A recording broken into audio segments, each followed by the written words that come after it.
Assalamualaikum warahmatullahi wabarakatuh. Alhamdulillahirabbil alamin.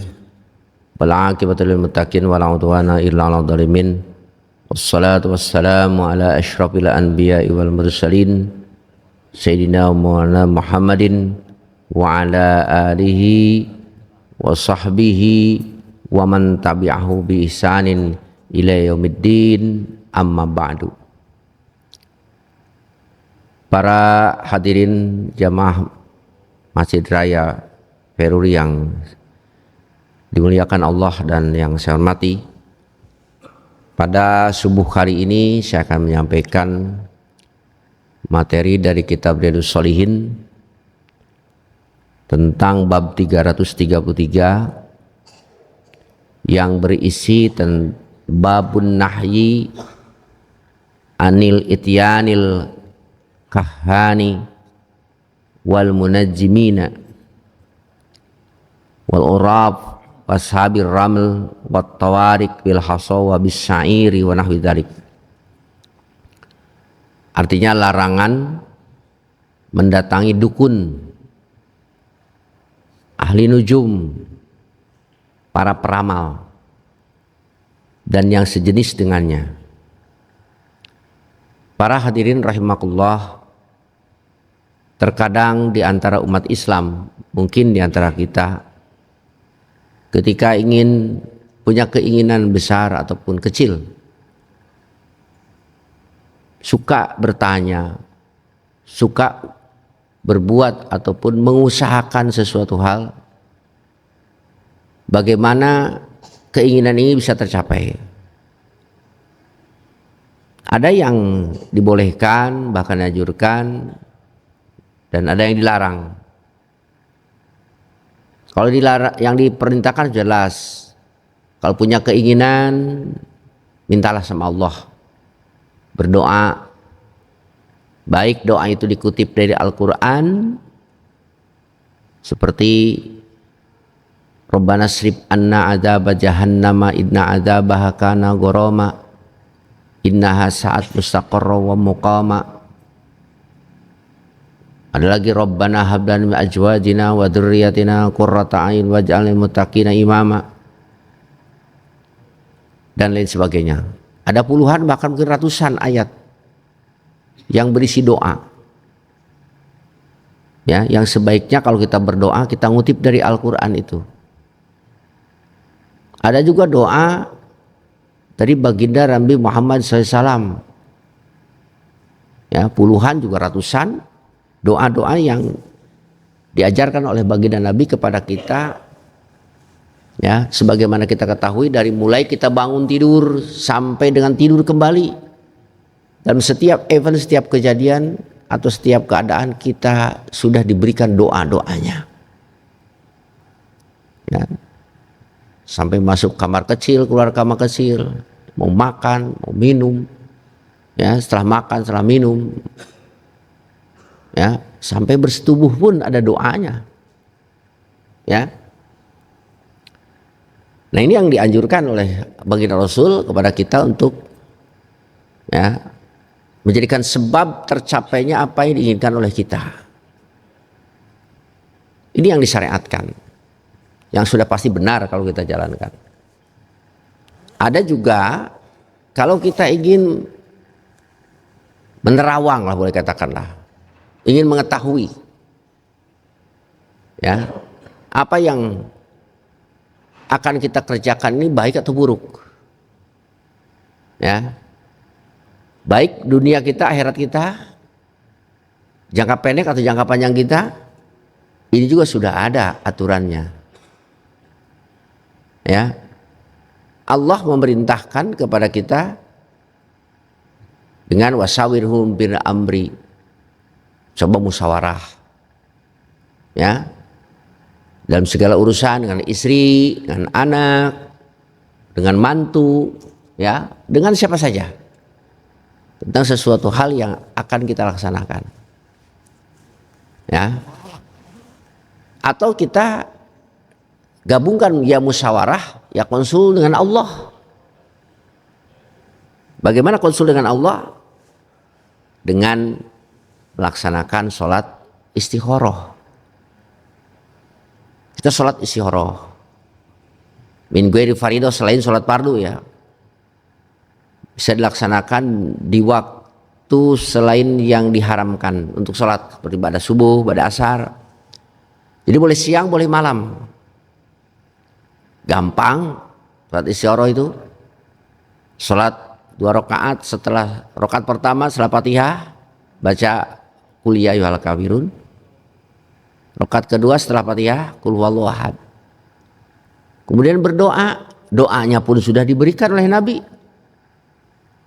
Ya. Tinggal buka aja buku tuntutan sholat. Betul, ada di situ. Wah, harus beli lagi toko, gampang. Bapak punya kuota pasti kan di HP. Tinggal searching aja, ambil doa istikharah, pasti ketemu itu. Ya. Allahumma inna astaghfiruka bi ilmika wa astaqdiruka bi qudratika wa as'aluka min fadlikal azim. Panjang itu doanya. Ya. Luar biasa itu doa itu. Nah, setelah kita berdoa, sholat dan doa istikharah, ya, kemudian gimana? Coba rasakan di hati ini. Apa yang akan kita kerjakan itu, ya, kalau baik, ya, ini perasaan hati kita ini kuat ke situ, itu baik. Indikasinya, menurut para ulama, di antara Syekh Nawawi Al-Bantani, kalau buruk diberikan keraguan. Oh, kalau ragu jangan, berarti itu buruk. Ya, istikharah. Baik urusan dunia, sekarang mau dagang, saya punya modal, Bapak punya modal 100 juta. Ini mau pakai usaha apa ya yang baik? Istikharah. Mau mengawinkan anak atau mengadakan acara hitanan buat anak. Bulan apa? Tanggal berapa yang tepat? Istikharah. Ya. Ini kayaknya tanggal sekian nih, bagus nih, tanggal muda, orang pasti datang kemungkinan besar. Coba istikharah, bulan ini tuh bulan yang akan datang. Kok hatinya kuatnya ke bulan Maret? Dah Maret. Itu. Ya. Nah, oleh karena itu Nabi menganjurkan kepada kita istikharah, kepada kita yang akan menjalaninya tidak perlu istikharah mengandalkan orang lain. Misal saya kepada Pak Wahyu, Pak Haji Soleh, tolong dong istikharahi saya tentang apa yang akan saya laksanakan, baik atau buruk. Tidak, Pak. Istikharah itu untuk kita yang akan menjalaninya, kita juga yang istikharahnya. Satu itu. Pernah beberapa kejadian teman saya dulu, Pak, ini cerita di pondok, supaya jadi mudah-mudahan jadi cermin bagi saya dan bagi kita semua. Sebelum ke titik ini ya, bahasan nanti nyambungnya ke sini. Ada teman saya punya hubungan dengan seorang perempuan. Menurut pandangan dia bagus, cantik, solehah, sama-sama di pondok. Orang Citerep. Kemudian dia menyuruh saudaranya yang pergi ke tanah suci untuk diistikharoi di sana di Masjidil Haram, Masjid Nabawi. Dulu kan belum ada HP, Pak, tahun 90-an. Pulang dari sana, dia berkata kepada yang nyuruhnya itu ponakannya, "Ji, jelek calon istrimu itu." "Wah, masa?" Berontak dia. "Jelek, jangan." Orang tuanya dipercaya kepada siapa? Kepada saudaranya tadi, adanya. Tidak setuju. Dia tetap bersikukuh untuk menikahi perempuan itu. Akhirnya hubungannya retak. Kurang baik.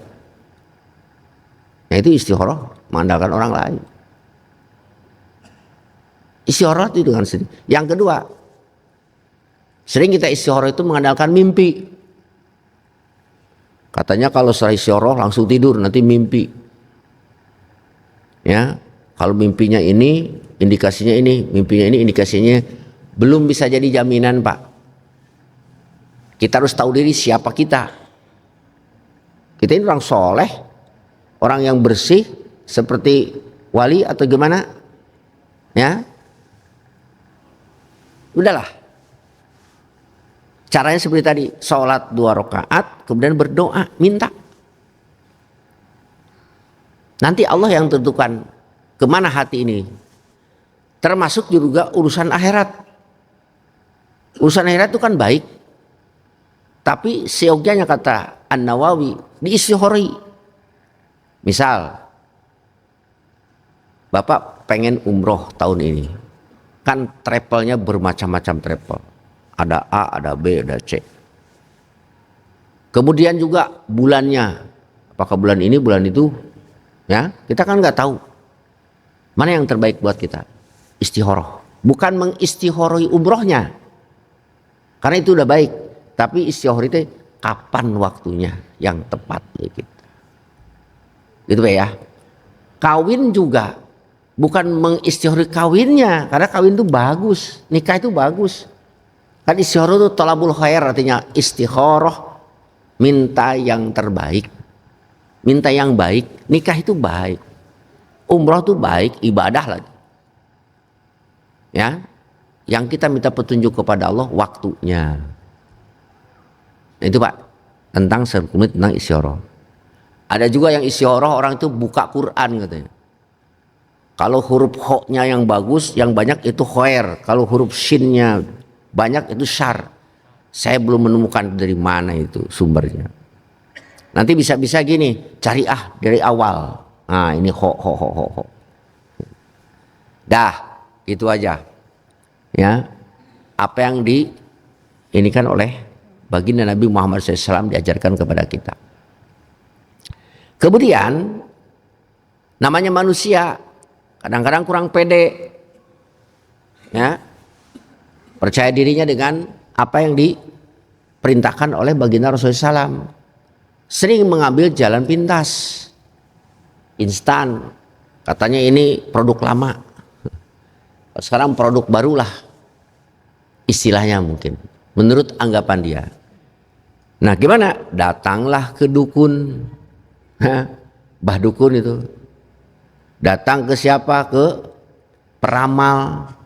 Datang ke ahli nujum, ya, Mama Loren udah meninggal, Ki Joko Bodo, siapa lagi, ya, tapi dia sadar. Nah ini Pak harus kita ketahui. Ada beberapa hadis yang berhubungan dengan masalah larangan mendatangi dukun dan peramal. An Aisyah radhiyallahu anha qalat sa'ala Rasulullah SAW unasun anil kahan. Ada beberapa sahabat Nabi yang bertanya kepada Nabi tentang kuhan boleh, kuhan, para dukun. Kata Nabi gimana? Ya Rasulullah, bagaimana itu? Tentang profesi dukun itu. Kata Rasul, laisu bisya'in, nggak ada apa-apanya. Nol. Baik profesinya maupun apanya, statement-statementnya, ungkapan-ungkapannya. Faqalu ya Rasulullah innahum yuhaddisuna ahyanan bisain fayakunu haqqa. Sedangkan mereka itu suka bicara ya tentang sesuatu apa yang kami rencanakan, apa yang sedang kami alami. Ternyata fayakunu haqqan, sesuai dengan kenyataan. Pernah saya ngaku tuh, saya diramal sama dia, kamu nanti minggu depan akan dapat rezeki nomplok kurang lebih sekitar 20 juta. Misal kalau gitu sekarang. Ya, kebeli kendaraan ini. Tapi kendaraanmu nanti ya kesenggol mobil lah. Nah, gitu kan. Misalnya. Ternyata benar ya Rasulullah.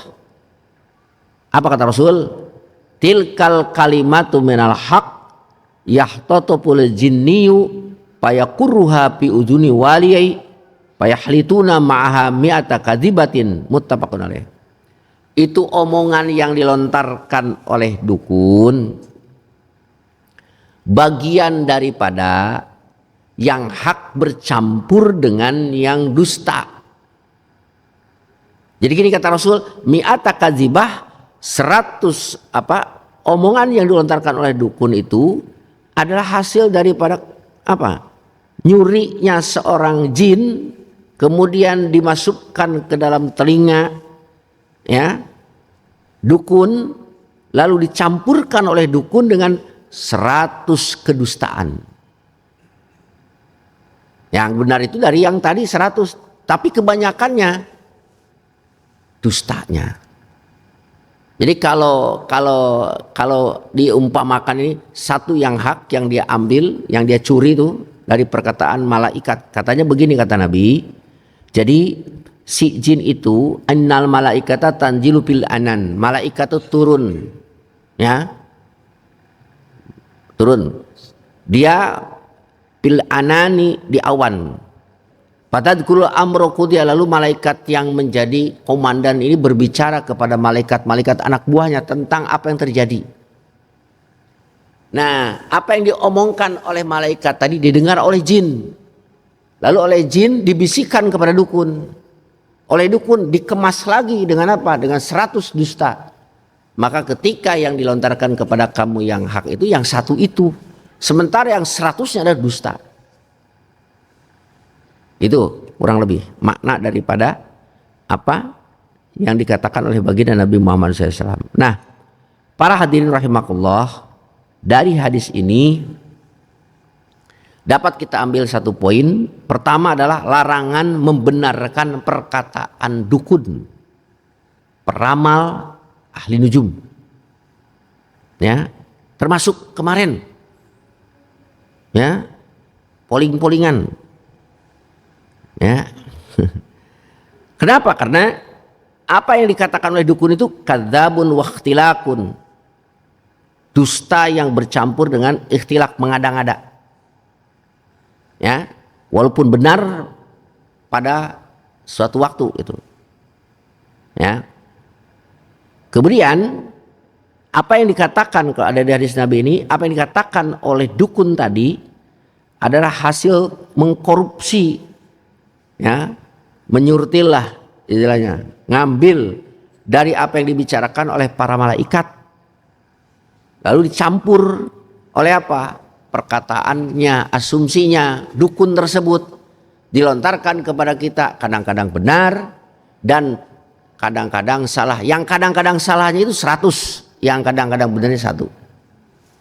Jadi oleh karena itu jangan dibenarkan apa yang dikatakan olehnya. Ya. Nah, para hadirin rahimakumullah, efeknya dari kita suka datang ke dukun kemudian mengiyahkan, membenarkannya, bahkan manut kepada apa yang dikatakan dukun. Ini hadis dari Sofiyah binti Abi Hubaid. An ba'di azwajin Nabi, dari sebagian istri Nabi. Nabi berkata, man ata arrafan, barang siapa yang datang ke tukang ramal. Kemudian pasalu an syai'id, dia bertanya kepada si peramal itu tentang siapa nanti yang akan jadi presiden misalnya. Terus sekarang udah jadi ya 52, 54 ya, sangat kurang update Pak ya. Ya, terus gimana? Pasaddaqahu, dia membenarkan. Oh ya, siap. Nah, kemudian apa yang diramalkan itu terjadi. Wah, benar nih omongan Mbah Dukun nih. Benar nih ramal. Nah, kita mengiyahkan apa yang diramalkan kemarin, ya. Hati-hati. Lam tuqbal lahu salatu arba'ina yauman. Tidak akan diterima oleh Allah salatnya selama 40 hari. Ya, ini secara redaksi. Jadi dengan demikian, dari redaksi hadis ini larangan keras dari baginda Nabi untuk minta tolong, bertanya, ingin diramal tentang satu urusan. Ya. Nah, kenapa? Karena kalau kita membenarkan, datang kemudian kita membenarkan apa yang disampaikan oleh para peramal dan dukun-dukun tadi, ini akan membatalkan pahala amal soleh kita. Di antaranya sholat. Bagaimana sholat kita itu tidak ada pahalanya selama 40 hari sekalipun menggugurkan kewajiban. Jadi kalau kita sholat 5 waktu Pak, ya Allah tidak akan menyiksa dengan sholat 5 waktu yang 40 hari itu, tapi tidak dapat pahala. Istilah gini, ya dapat pahala tidak, dapat siksa tidak, 0 ya. Ya udah, sekarang yang suka datang ke situ berhenti, ya ganti sekarang dan istikharah, minta petunjuk sama Allah yang terbaik.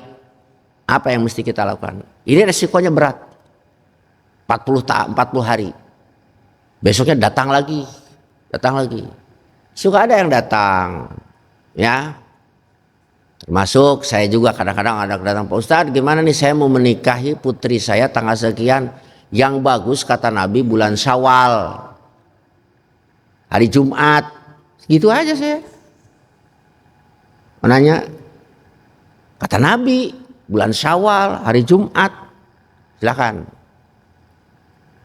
Bulan Syawal tanggal berapa? Ya cari aja, hari Jumat kan cuma 4 kali dalam bulan Syawal itu. Saya nggak tahu bulan Syawal habis Lebaran Pak. Gitu aja. Enteng-enteng aja saya Pak. Kalau ditanya gitu. Ya emang kenyataan. Karena si ilmu itu mah bukan ngeramal tanggal sekian nanti dulu. Ada orang yang meramal nanti jam sekian nanti akadnya. Menghadapnya ke utara. Ya. Nanti pengantin laki-lakinya dari sini. Saya sampai pernah nih kejadian.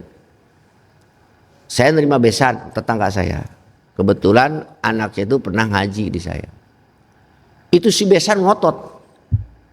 Pengen dinikahkan jam 8. Kalau lewat, baik nggak jadi. Aduh, sedangkan si naibnya, amilnya yang mau nikahkannya, kebetulan teman saya itu, Ustadz Soleh, ya, akan datang jam 11 karena dia banyak acara menikahkan. Waduh, gimana nih Pak Haji? Datang saya, Pak Haji gimana ya sana? Besan kukuh harus sampai jam 8.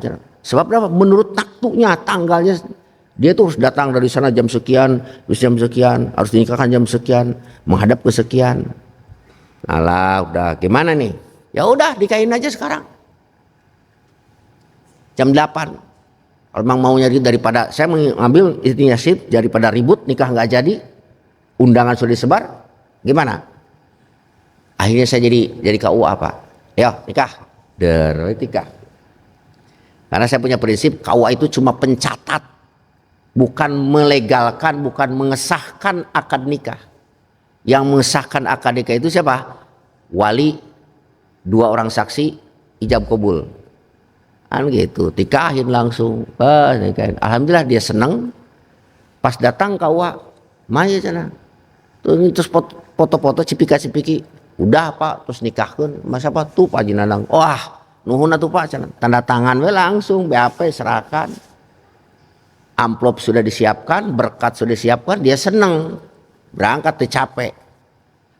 Gitu. Ya, gitu Pak nikah itu. Jangan dibikin ribet, ya. Itu. Karena juga sebagai tugas pencatat. Kalau memang kita harus nikah jam sekian, nikahkan aja. Hadiri saksi, gampang, ya. Ijab kabul. Nah gitu Pak. Jadi sekali lagi, ya, jangan itu mendatangi dukun, para peramal. Termasuk gimana? Ya, al-hikmah juga bagian kalau guru saya dulu, ya, Abah mengatakan, Pak, bagaimana kalau hikmah sama dukun juga katanya. Guru saya tegas itu, karena dia ini banget sama tauhid. Dukun, gak boleh. Ya udah. Ya. Nah kemudian berikutnya yang termasuk yang dilarang Pak, An Qabisah bin Muharik radhiyallahu anhu qala, sami itu aku mendengar Rasulullah SAW yaqulu, al-iyafah, ya, al-iyafah benang, menggunakan mediasi benang, wat tayarah menggunakan mediasi burung, wat tarku dan menggunakan mediasi pasir. Itu Ya. Minal zibti, sebagian daripada zibtu. Zibtu itu mengandung kalimat ya yang terjadi diucapkan kepada berhala. Hadis riwayat Abu Daud. Nah ini Pak, al-iyafah, salah satu dari sekian cara yang dilakukan oleh seseorang. Ada 3 disebutkan oleh Nabi. Di sini adalah al-iyafah. Al-iyafah itu menggunakan metode benang. Jadi benang digantungkan, nunggu angin bertiup. Kemana ini angin bertiup? Ke kanan atau ke kiri? Yang kedua tayaroh. Tayaroh itu ya, ini yang disebut dengan dari kata toir. Apa toir itu? Burung. Nah, maksudnya gimana? Burung itu dilepas. Kemana terbangnya? Ke sebelah kanan atau ke sebelah kiri? Kalau burung itu terbang ke sebelah kanan, wah ini hoki. Bagus. Kalau burung itu terbangnya ke sebelah kiri, wah jelek, udah jangan. Gitu Pak. Jadi burung merpati ya dilemparkan, diterbangkan, lepas bismillahirrahmanirrahim, pakai bismillah biasa Pak. Jangan disangka teluh itu enggak pakai ayat Quran. Saya punya teman dulu waktu mondok di Sukabumi. Teman saya itu orang Banten, bukan orang Banten, orang Sukabumi, Jampang. Iseng nanya, ya ada nyantet ya kok sih? Kayak nyantet tuh kayak apa? Baca we ayat eta cenah gitu. Oh, eta pakai nyantet? Ya bisa dipakai nyantet, bisa. Saya ingat iya ya. Bisa juga ya. Pistol itu kalau di tangan polisi dengan di tangan penjahat kan beda. Nah, ayat Quran juga begitu. Oh iya. Baca. Burungnya dipegang, dilepas. Wah, ayo, boleh. Tuh, terbangnya ke kanan. Terbangnya ke. Ada juga yang disebut dengan media burung itu sial dan tidaknya dengan suara burung. Hati-hati nih. Masih ada orang yang ketika ada burung gagak hinggap di rumah, atap rumah orang, wah kayaknya nih keluarga ini ada yang meninggal nih. Nah, kenapa? Tuh burung gagak, wak. Nah, hati-hati. Suara burung dipakai mediasi. Dipakai apa? Dipakai indikasi-indikasi tentang A, B, C, D-nya. Itu bagian dari kalimat jibtu. Jibtu kalimat yang dilontarkan oleh para penyembah berhala. Ya. Kemudian ada lagi torku. Nah, ini torku juga sama, ya. Ini juga kalimat yang digunakan untuk apa? Indikasi berbuat apa? Semacam itu. Jadi 3 nih Pak. Apa maksudnya dari hadis ini? Dari hadis ini, sebagian dari media yang digunakan oleh dukun itu adalah tadi burung, ya, benang, itu, ya, binatang-binatang yang lainnya. Nah ini tidak boleh kita laksanakan. Ya kenapa? Karena, nah, ini merupakan benih-benih yang bisa menimbulkan kemusyrikan. Ya, kenapa? Karena bisa beranggapan bahwa dia bisa memberikan manfaat, bisa memberikan madarat. Sekalipun ya, orang juga memegang uang itu bisa jadi uang juga, ya, diitikadkan bisa memberikan manfaat madarat, ya, bahkan saja bisa jadi juga bisa menjadi musyrik. Tapi dominasinya, penekanan dominasinya orang kepada dukun itu dengan media-media tadi itu lebih kuat, anggapan bahwa dia bisa memberikan manfaat, bisa memberikan madarat. Ya. Jadi oleh karena itu, sekalipun kita nih Pak bukan tidak datang ke dukun, kalau ada burung ini binatang-binatang yang bersuara, itu jangan dijadikan sesuatu indikasi. Ya. Sehingga indikasi menimbulkan ramalan baik buruknya, manfaat atau mudaratnya. Ya. Nah ini yang dilarang oleh baginda Rasulullah SAW. Kemudian lagi, sekarang bagaimana dengan perbintangan? Satu lagi Pak. Qala Rasulullah SAW, man iktabasa ilman minan nujum, barang siapa yang mengambil faidah dari bintang, maka dia telah mengambil satu cabang dari sihir. Syu'batan minas sihr, jada ma jada, ya, kurang lebih, ya, itu hampir sama dengan sihir.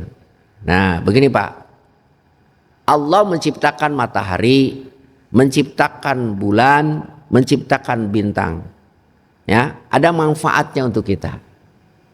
Manfaatnya matahari untuk penentu waktu sholat, bulan terbit, bulan sabit untuk menentukan awal bulan.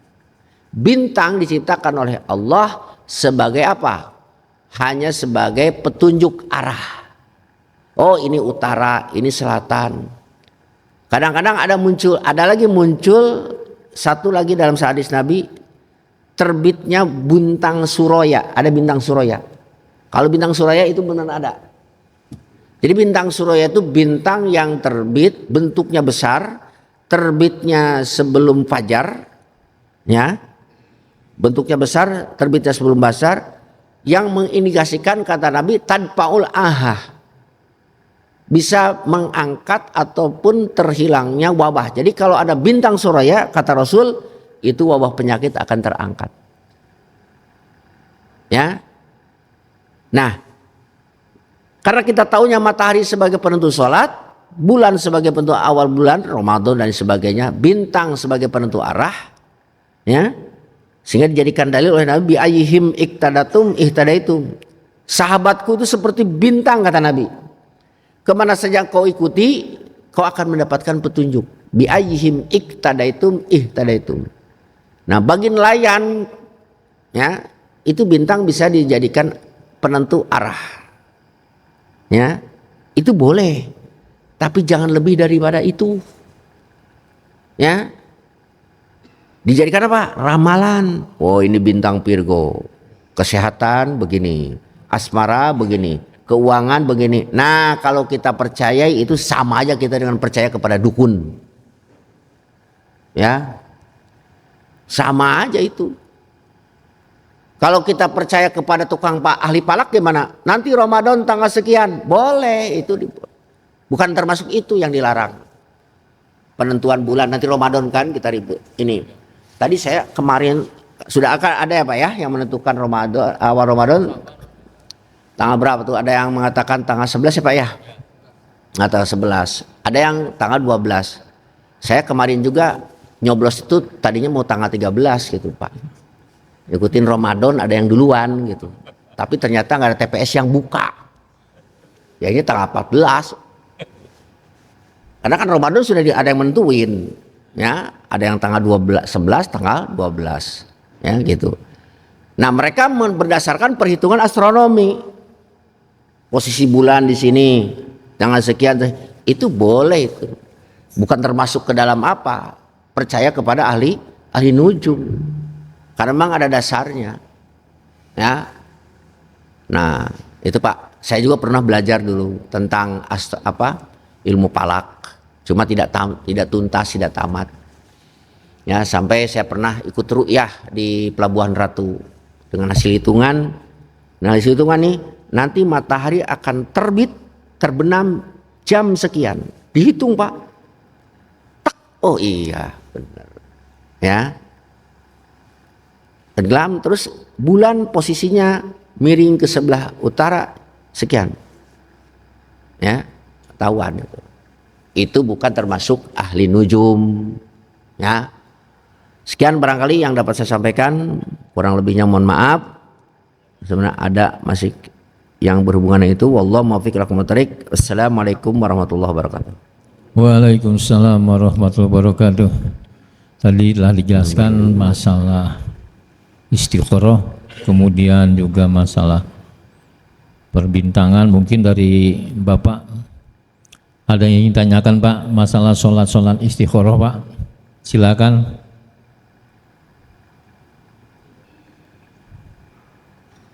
Ayo, ada yang mau ditanyakan Pak? Ya.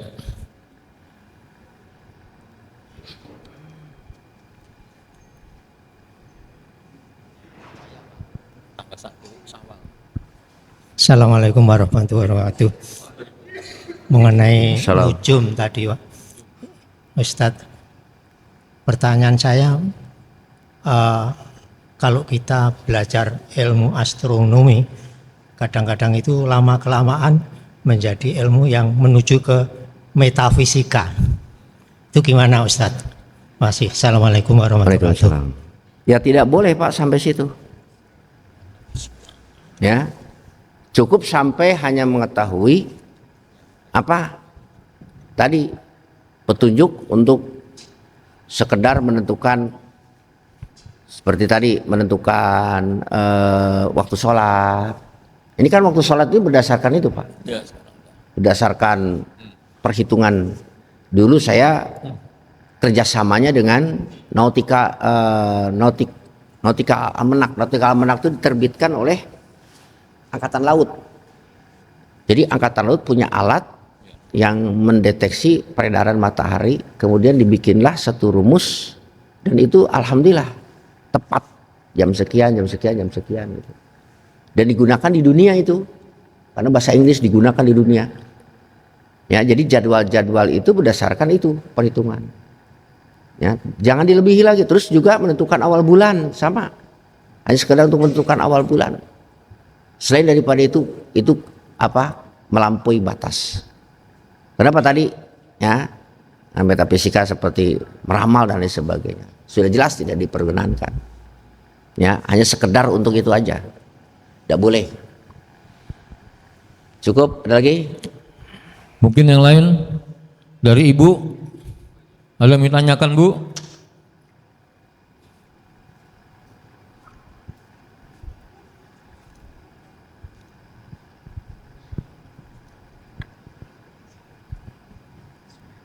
Assalamualaikum warahmatullahi wabarakatuh. Waalaikumsalam.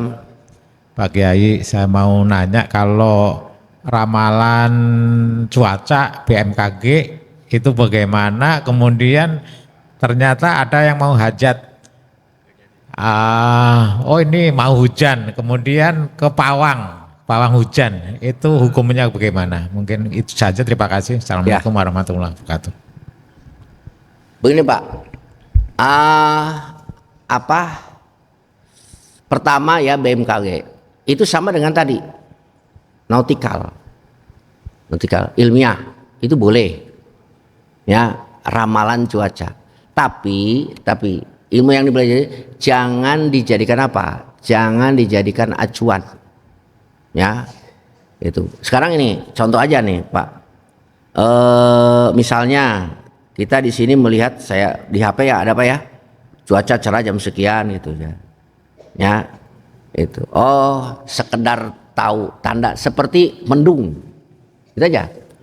Kita melihat mendung ini kemungkinan hujan, tapi bisa jadi tidak hujan. Boleh percaya mendung, wah ini mendung nih kayaknya mau hujan, kayaknya bukan pasti akan hujan, tiba-tiba ini. Nah kemudian bagaimana dengan pawang? Sebenarnya gini Pak, Nabi juga sudah mengajarkan kepada kita untuk mengalihkan hujan itu. Ya, itu di dalam doanya, doa istisqa ya. Allahumma hawalaina wala alaina. Allahumma hawalaina wala alaina. Ya Allah, tolong hujannya dialihkan dulu ke sebelah laut ya, ke sebelah mana hutan yang memang ya membutuhkan hujan. Itu boleh. Saya juga gitu Pak. Allahumma hawalina wala alaina. Bisa ada acara nih, Allahumma hawalina wala alaina. Alihkan. Ternyata nggak berhasil. Ya namanya juga berdoa usaha. Kadang-kadang juga berhasil. Kadang-kadang hujan juga, kadang-kadang enggak. Betul Pak? Nah itu usaha itu boleh. Ya, seperti kita memindahkan musibah ya dengan doa kunut tadi. Allahumma dfa'anal bala wal waba wal mihana wal fitana was sadaida marisubur, alihkan, angkatkan, itu boleh ya. Ada lagi? Cukup? Bentar. Ya, Mungkin dari ibu-ibu ada yang ingin bertanya Bu? Bapak mungkin masih ada? Ibu ada yang ingin bertanya?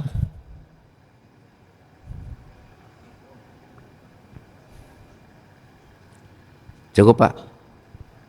Kelihatannya cukup Pak Ustadz. Ya, sekian barangkali. Assalamualaikum warahmatullahi wabarakatuh.